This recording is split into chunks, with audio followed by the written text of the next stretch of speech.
Welcome everyone to this video on making connections for the Unit 3 Section B Unseen Poetry element of your English Literature A-level. So the main focus here is going to be how to hit those AO4 marks, how to maximise those connections, those links, those similarities, those differences, but also showing you how you can structure your writing, how you can structure this entire essay of yours to maximise those marks, because after all it is AO4 that is most heavily weighted in terms of the mark scheme. So we have to make sure that the centre of this essay is all focused on connections, not just the analysis of individual poems. So the two main areas that we're going to focus on are how to make productive links between the poems, and also how to structure a Section B unseen poetry essay in order to make those links as productive as possible. What I'm looking for is for you to be able to make those meaningful connections, not just highlight connections, but be able to probe them too. Understand how to structure the essay as an A-level essay instead of a GCSE essay, and then finally be able to gain as many AO4 marks from the beginning. I'd like you to impress the examiner with your ability to make meaningful connections from the very start, instead of waiting halfway through your essay to introduce those connections. This is the mark scheme that is going to be used to mark your work. I'm sure you're familiar with it already, but you will know that AO1 and AO2 are rewarded in this essay. So AO1 is your ability to engage with these poems, to be able to come up with creative ideas, and also using the associated concepts and terminology that you need in order to create a literary analysis. Your AO2 is very, very important, so you need to be able to analyse specific language and techniques, and in order to infer information, infer ideas upon that language. AO4, however, is where most of your marks are going to come from. So you've got half the marks for AO1 and AO2, and then a full 50% of the marks on AO4. And that's why this video is going to exist, because you need to make sure that you are not neglecting AO4, which is very easy to do. AO4 is your ability to explore those connections across those poems, your ability to compare one poem with another, and also cross-reference ideas and link certain language choices and certain techniques, and showing how these two poems seem to have a level of intertextuality. On AO1, it suggests that a Band 5 student's essay will be effectively organised, one of the things that we're going to cover in this video. And then secondly, that you are able to have productive and illuminating connections and comparisons between the poems. And this video will hopefully allow you to achieve that level on those specific strands. The main focus, however, is AO4. Because it is worth so many marks and because it is vital to your success, I'm hoping at the end of this video you will see the difference between a terrible essay in terms of AO4, a decent essay in terms of AO4, and then hopefully a much more sophisticated essay when it comes to connections.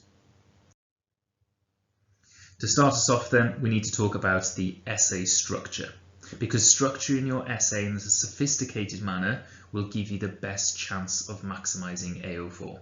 If we take a GCSE approach to unseen poetry, the way you were taught in year 10 or year 11 to analyse poetry, I think that is going to be detrimental to our mark. We need to be able to create a sophisticated essay and make those links and connections from the start, so your structure is very important. We need to avoid that GCSE style structure that you may have been taught in the past. Lots of students are taught one of two ways to analyse poetry, particularly unseen poetry in an exam situation. And I'm not trying to unteach you those skills, I'm just trying to push you towards a slightly different structure. So you will employ all of those skills that you built up with your Key Stage 4 lessons, and hopefully we can move you towards Key Stage 5 structures from now on. So the first structure that I often see when I have sixth form students in front of me is they've been taught this structure for unseen poetry analysis. So starting off with a clear introduction, talking about both of the poems that have been given to you. No problem with that at all. What they're then often taught to do is to analyse that first poem in lots and lots of detail, talking about the different language that's been used, considering the structure or the form of the poem, and then really analysing how technique has been used in order to create a particular image or create a particular emotion. So lots and lots of analysis on the first poem, and then moving into analysing the second poem. So dealing with poem A in isolation, analysing it in as much detail as possible, then moving on to poem D, again, analysing it in as much detail as possible, making relevant points, hopefully using textual evidence and exploring those ideas in lots and lots of depth. And then many people are taught then to bring in a linking section of these two poems. So you've discussed poem A and poem B, and then you start mentioning how these two poems are similar or different, connecting certain ideas, suggesting how these two seem to talk to each other, and then finishing with a conclusion. That's the first structure that lots of students are taught in Key Stage 4. Now, if we were to have a look at the mark scheme, I can see that you would get all of your marks here. So in analysing poem A and analysing poem B, you are getting your AO1 and your AO2 marks because you are analysing language and you are considering those techniques. And then towards the end of the essay, you're able to get those AO4 marks. However, this poses some fairly clear and fairly straightforward difficulties or issues, because if we run out of time in the essay, if you manage to analyse poem A and get halfway through analysing poem B, you're guaranteed to lose 50% of your marks because you haven't even attempted the AO4 element of the mark scheme. So already you are going to really suffer in terms of the grade that you come out with, because if we run out of time, you've shown no ability to the examiner that you can make connections across poems. When it comes to this structure, there seems to be a clear weakness because we are waiting until the end of our essay in order to get most of the marks. And that again doesn't quite make sense. And then finally, why would we deal with the poems in isolation when the whole purpose of this essay is to compare two poems? It makes no sense. If we're asked to compare, that should be the centre of our focus, not left until the end, almost like an appendix where we try and make sense of the essay. It doesn't make much sense to me to wait until the end of our essay to make those connections. The second structure that I often see from Key Stage 4 students, and at Key Stage 4 this works. At Key Stage 4, both Structure 1 and both Structure 2 are entirely appropriate and they will show a level of skill for these students. But at Key Stage 5, we're missing that extra level of sophistication. So for Structure 2, this is again what I often see when people do their first unseen poetry essays, is we started again with an introduction. I'm completely happy with that. Of course we need an introduction when it comes to this type of essay. What they're then taught to do is to analyse poem A in lots of detail. So there's no difference between this essay and the one that we've just talked about. What they're then taught to do is to analyse poem B once analysing poem A, and then link all of their analysis of poem B back to poem A. So every time they mention something with a similarity or difference, they constantly bring that essay back to the analysis of poem A. And then they finish with a conclusion. So what we see is we see an essay that takes the first half of the essay, focusing on one of those poems, and then the second part of the essay is all about linking back, constantly making those cross-references. And if I put those AO1 and AO2 and AO4 marks again, you will see that this essay will be rewarded for all of the marks on the mark scheme. But the same questions seem to pop up. If we run out of time, if we only manage to analyse poem A in the time, we don't get all of the marks that we deserve because we've been unable to show our AO4 marks. If we get halfway through poem B's analysis, yes, we've shown some of the connections that we've been able to make, but then we've missed out the opportunity on showing all of those connections that we'd like to talk about. And again, why do we wait until halfway through an essay when the whole point of this essay is to make clear comparison from the very beginning?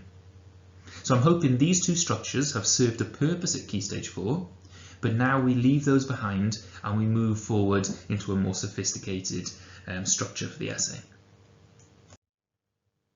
Structure 3, therefore, is an essay structure that I think is best suited for your Key Stage 5 studies. We begin, as always, with the introduction. However, we then make our first section an analysis of the first major area of comparison. We cross-reference details from poem A and poem B. So from the very first paragraphs of analysis, we're commenting on not just one of the poems, but we're focusing on one of the main connections that you've spotted in those poems. And this allows us to achieve those AO4 marks from the very beginning of our essay. In the next section of our essay, we could analyse the second major area of comparison, and again, cross-referencing those details from poem A and poem B, and then moving on to a third major area of comparison, and then finishing it, of course, with our conclusion. Now, if we were to have a look at where we're getting our AO1, AO2 and AO4 marks, you'll notice that you're now achieving AO4 marks from the very beginning of your essay. We're no longer waiting until the end to pick up all of the good marks. So we get AO4 marks even if we run out of time. If you, for example, finish your analysis of that first section and you've done your second major area of comparison, but you don't have time to do the third one, then there's no problem. Then we just don't do the third paragraph and then we just move to our conclusion instead. This way we're still getting all of the marks that we need, even if we are struggling with the time limit that's been given to us. This is a major improvement on the previous one because you're making connections from the very start, and more importantly, the main purpose of this essay is to make connections between these two poems, and you're doing that from the very moment you start the essay, not waiting until the end to do it. So this is a well-structured, well-centered essay that really does achieve what the question is asking you to achieve. In order to highlight some of the ways in which you're going to achieve great AO4 connection marks and some of the ways that we might miss out on AO4, I think it's appropriate for me to show you some pieces of writing. So I'll show you some pieces of writing which are good and some pieces of writing that clearly have a major flaw. And hopefully by showing you these examples, then you will know what to adopt, but also what to kind of jettison and make sure that you're not making those same mistakes. If we take a look at this first example analysis, you will clearly be able to see some of the strengths that this student seems to demonstrate, but also some of the clear weaknesses that they show because they've selected the wrong type of structure for this essay. And hopefully if you follow the structure that I demonstrate, then you'll be able to show that higher level of skill and not make the same mistakes. At the beginning of the Skylark, John Clare doesn't mention the bird at all. Instead, he focuses on the boys who travel on a battered road. This metaphor suggests that there is a fixed path for mankind to follow, and that deviating from this trajectory is not possible. The adjective battered reveals the overuse and the neglect of this life path, and the noun road exposes the fixed nature of it and its uncompromising monotony. In the next line, Clare uses natural imagery describing the corn as sprouting its spiry points of tender green. The imagery of corn growing away from the ground and ascending to the sky can be seen as their desire to also escape the constraints of the world. Clare presents the world as a place of pain and suffering, and that escape is necessary. Now, by reading this paragraph of analysis, you can see that this student does have a level of skill. This student is able to analyse language and use the right terminology. However, there are some clear areas here that need to be improved. The most important one I spot is this. This student has taken a line-by-line approach of analysis for this poem. They've started at the very beginning, then they move on to the next line, and then presumably after this they'll continue their way through the poem line by line, analysing important details. Now, whilst at GCSE that might have been a successful strategy, I don't think it's successful here. The main reason being that this student is analysing the very beginning of the poem, when in fact the bird that this essay is supposed to focus on doesn't get introduced until halfway through the poem. And then what that leaves us with is a piece of analysis that, whilst it seems to be effective and it does probe language choices, it isn't really focused in the way that we want it to. You'll notice that this student is able to use terminology that will give marks for AO1. They focused it on the metaphors and the adjectives and the nouns and the natural imagery.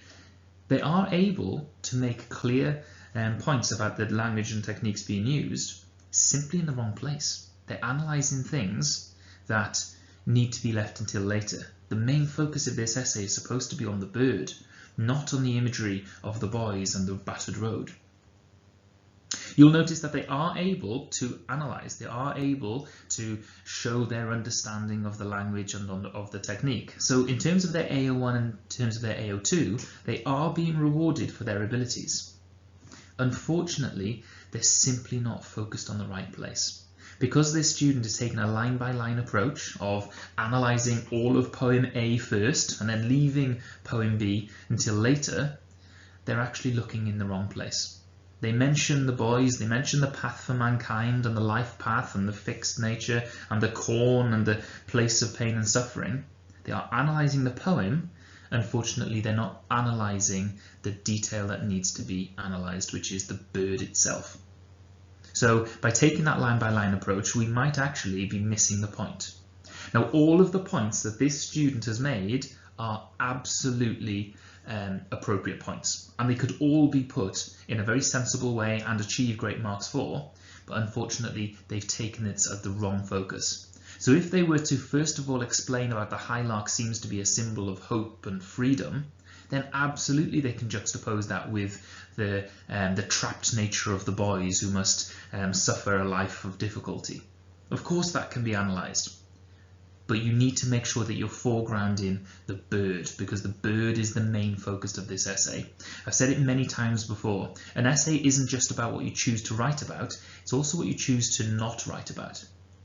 In this case, all of these details are fine, but we need to foreground it with the actual analysis of what we need.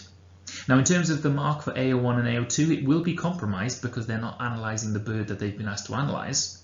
But the biggest weakness here is that there is no AO4. Even if I wanted to give all of the marks I possibly could and be generous in my marking, I simply cannot give any marks for AO4 because there is no mention of the other poem. That's one of the biggest weaknesses here. A student who writes this type of essay is probably analysing all of poem A first and then leaving poem B to analyse later. And I think that's a mistake. If we take a look at this second piece of analysis, you'll see that this student has been much more successful in sticking to the focus of the essay. The previous student spent lots of time analysing something that was never asked for. They analysed the battered road and the boys, which is not anything really to do with the bird. This second student is able to talk about those exact same details and be rewarded for their endeavour because they foregrounded with the analysis of the bird. It's very important to centralise our argument on the thing that we are supposed to focus on, the bird itself. So if I read this paragraph to you, apologies, this one is a little bit longer. I've put it all on one screen so that you can follow along much easier, and I'll be able to show you how this student has been much more successful in focusing on that main point of this essay. Claire's presentation of the skylark evokes imagery of freedom and escape in juxtaposition to the initial imagery of pain and suffering. The use of the tripling of euphoric verbs, flies, winnows and sings, reveals the carefree, liberal freedom the bird is endowed with. The playful verb winnows connotes a sense of energy and escape, while sings hints at the ability of the bird to experience happiness, and therefore evoke creativity to produce something beautiful and soothing. Claire's use of the metaphor, then hangs a dust spot in the sunny skies, suggests the ease of escape, highlighting the bird's ability to transcend away from the stifling constriction the boys experience as they suffer their pain and toil. The juxtaposition of the skylark's ability to winnow with the boys who trudge on battered roads allows the reader to see the envy the bird evokes. The bird may traverse the clouds, conjuring imagery of heavenly inspiration, where opportunities are endless and happiness guaranteed. Contrastingly, those confined to the ground are doomed to fear, and their lives offer no flexibility away from a rigid path. The hare who squats must endure constant fear of ominous harrows, and the boys follow battered roads and endure pain and toil.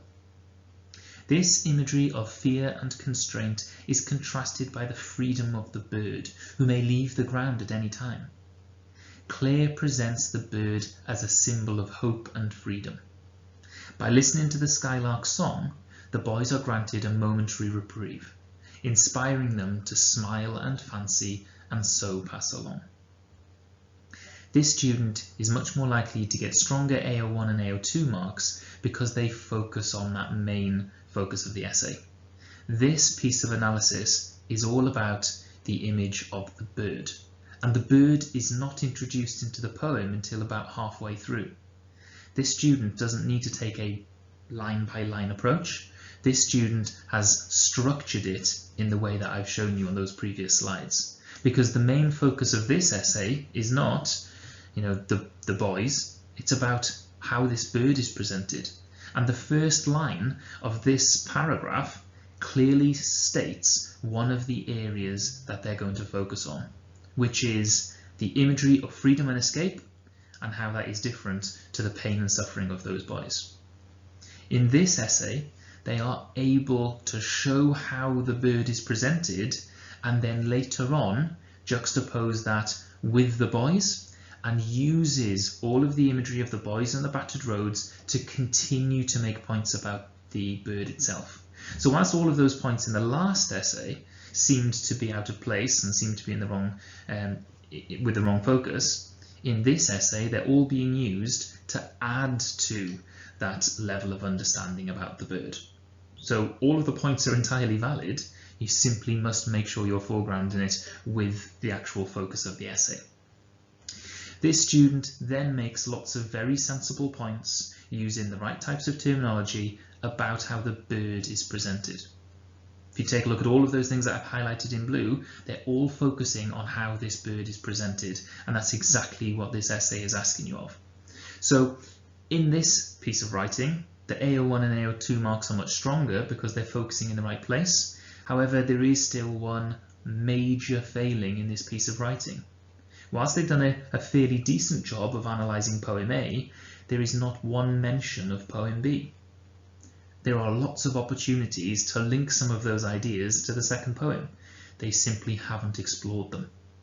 So this is the type of student who realises they can structure their essay, making paragraphs of comparison of the poem, so they're able to analyse one area of the poem, so perhaps in this case the imagery of freedom, or perhaps in another paragraph the difference between the urban environment and the pastoral environment. They're paragraphing their writing in the right way, they simply have forgotten to make sure that AO4 is the centre ground of the essay. So whilst analysis 2 is better, it is still lacking the analysis of that second poem and linking back. So clear weakness in this second piece as well. By looking at analysis 1 and analysis 2 then, we've been able to see first of all a student who has been unsuccessful in focusing in the right place, whereas analysis 2 was able to be much more focused and actually talk about the detail that's supposed to be talked about. Analysis 1 and 2 both failed miserably in collecting any AO4 marks, however. So when we take a look at the difference between analysis 3 and analysis 4, we'll start to see how connections are often seen in essays, but how connections can be much more productive. Clare uses lots of natural imagery in his poem. He evokes an idyllic pastoral landscape, but punctures this with frequent images of danger and disruption. The corn he describes is sprouting its spiry points of tender green. This establishes an image of growth and fertility. The pastoral landscape is therefore a place of warmth and sustenance. The verb sprouting and the adjective tender present the field as a place of peaceful tranquility. However, within the crops, the hare is described as in terror, and uses the simile like some brown clod the harrows failed to break. This creates a sense of danger, evoking fearful emotions rather than the peacefulness of nature. This is similar to how the parrot is presented. Smith presents his bird as far from the jungle green. This shows that the bird has knowledge of peaceful paradise, but must now tolerate his dislocation. The scene presented in the parrot is one of synthetic yellow lamps and old dark chimneys. The imagery of toxicity and pollution is created through the connotations of chimneys, suggesting the bird cannot breathe and it being choked by his unnatural confinement. The use of the cold, uncompromising concrete of pavement further identifies the lack of hope of this bird, as there is no path towards his natural habitat, and he must endure the cold, metallic bars of his dingy cage. The student who wrote this piece of analysis is similar to the person who did analysis 2. They are able to focus on an area of the poem, an area of comparison, and then fill that out with analysis of that area. So this paragraph quite clearly is about the use of natural imagery, and then it compares it to the unnatural imagery used in the second poem. They spend the first half of this paragraph analysing that use of natural imagery, looking at those details, analysing those language choices, considering the techniques, and then coming to the conclusion that this imagery is used for a particular purpose in this poem. So in terms of AO1 and AO2, this student is picking up those marks. They then use the words "this is similar to how the parrot is presented," and then go on to show how in the parrot there is lots of urban imagery being used and the synthetic imagery of yellow lamps and old dark chimneys, so they're able to show a clear difference between poem A and poem B. However, this student doesn't really cross-reference any of those details. The only mention of the similarities or differences in this paragraph is "this is similar." What I would much rather see is someone who is able to make frequent cross-references throughout the entire paragraph. This student takes the approach of looking at poem A first and then looking at poem B. I believe it's much more effective when you look at poem A and poem B at the same time and make constant movements from one poem to the other. A much more fluid analysis of the two poems instead of having a one-by-one approach. This student deals with the poems in a sense of isolation. I'm going to analyse poem A first, and then I'll tell you about poem B. This student unfortunately wouldn't get as many AO4 marks as they could because they are simply not making those links productive enough. When I show you analysis 4, you'll begin to see how these can be much more frequent and much more illuminating. This final example will highlight how you can make these connections from the very beginning of your analysis, not waiting until the end or waiting until you've explored an idea in poem A. You can make these connections from the very start. The natural pastoral imagery of growth and fertility utilised in the skylark is in juxtaposition to the imagery of urbanised confinement in the parrot. The idyllic pastoral landscape where the corn is sprouting its spiry points of tender green establishes an image of gentle nourishment and serene tranquility. However, this imagery is nothing but a memory to the incarcerated parrot presented by Smith. The parrot's dislocation is far from the jungle green. This shows that the bird has knowledge of peaceful paradise, but must now tolerate his dislocation in one of synthetic yellow lamps and old dark chimneys. The imagery of toxicity and pollution is created through the connotations of chimneys, suggesting the bird cannot breathe and it being choked by its unnatural confinement, in stark contrast to the vast field where buttercups are opening their golden caskets to the sun. In the skylark, the natural environment endows its inhabitants with the pleasurable experience of viewing the early blossoms and enjoying the warmth of the sun. This pathetic fallacy is contrasted by the use of the dripping rain to the night of his despair. The use of metaphor highlights the neglect and decay, leading to imagery of illness and disease. The parrot suffers croup and is old, sick, and coughs. The use of the cold, uncompromising concrete of pavement further identifies the lack of hope of this bird, as there is no path towards his natural habitat and he must endure the cold metallic bars of his dingy cage. The parrot, therefore, can be more closely compared to the boys who cannot escape their pain and toil, and must follow the battered road. However, the boys are able to momentarily escape through listening to the skylark's song, a gift of escape offered by nature. The parrot receives no such reprieve. Instead, its only hope for escape is tragically waiting for death to come. This student does not wait until the end of their paragraph or the end of their essay to introduce those connections. Those connections are the main thread moving through the analysis. This paragraph begins with a clear statement not just of how one poem seems to show a piece of imagery, but how both poems have a different image.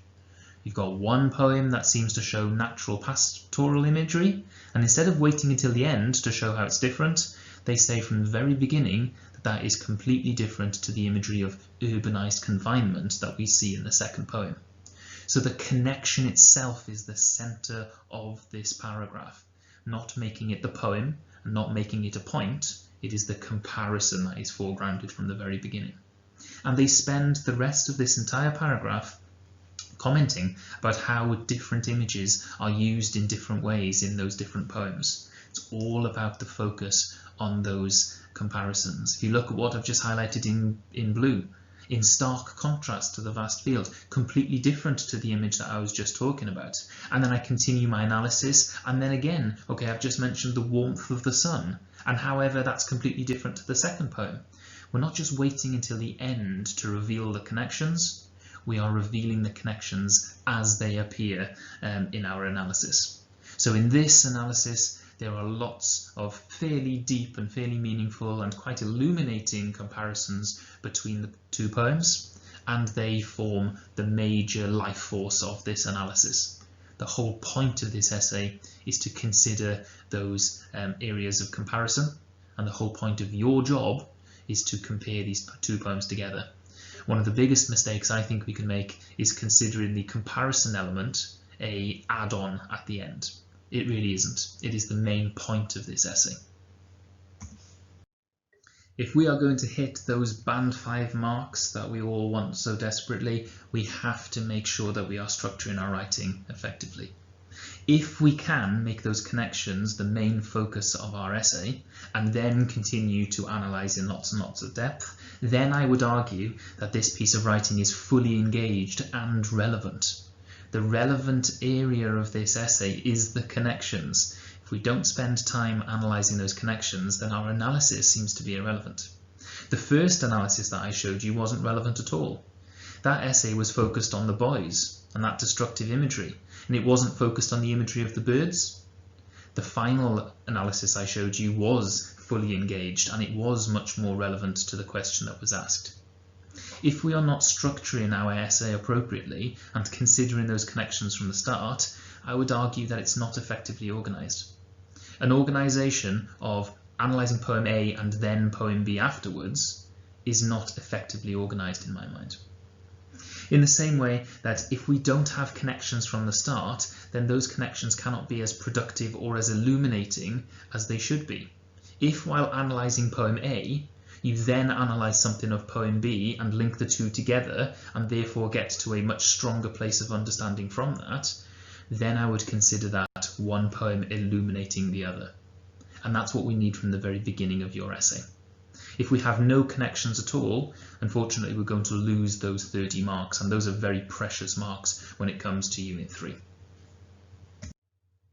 I'm hoping by watching this video in conjunction with my other video on how to write a clear and purposeful introduction has put you into a position where you are ready to complete Unit 3 Section B style essays. Lots of practice of these unseen poetry pieces will allow you to progress towards hopefully a fantastic mark in your final examinations.